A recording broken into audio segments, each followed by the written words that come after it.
అమ్మ మనసు చాలా గొప్పది. తన పిల్లలు, కుటుంబం ఎప్పుడూ బాగుండాలనే కోరుకుంటుంది. అమ్మ చేతిలో ఏదో తెలియని మైముంది. చిన్ననాటి నుండి నా కాలు వేలు గోరుకు ఎప్పుడూ దెబ్బలు తగులుతూనే ఉన్నాయి. ఇప్పటికి కూడా. హాయ్ ఫ్రెండ్స్, నేను మీ మురళి. వెల్కమ్ టు ఎంస్క్యూర్ ఛానల్. అందరూ బాగున్నారా?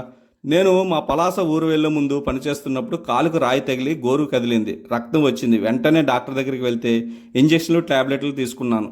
ఒక రోజు తర్వాత నొప్పి తగ్గింది. అక్కడికి 2 రోజుల తర్వాత గోరు చుట్టూ చీము పట్టింది. చాలా నొప్పితో బాధపడ్డాను. పలాసలో ఉన్నప్పుడు మా అమ్మ నా కాలు చూసి బాగా చీము పట్టిందని చెప్పి దీనికి ఒక మందు ఉందంది. ఒక ఆకుజాతికి చెందిన మొక్కలను తీసుకొచ్చి నూరి కొబ్బరి నూనెలో ఆ మిశ్రమాన్ని గోరువెచ్చగా ఉడికించి నా కాలు గోరుకి కట్టింది. తెల్లవారేసరికల్లా నొప్పంతా తగ్గిపోతుందంది. అలాగే బాగానే తగ్గింది.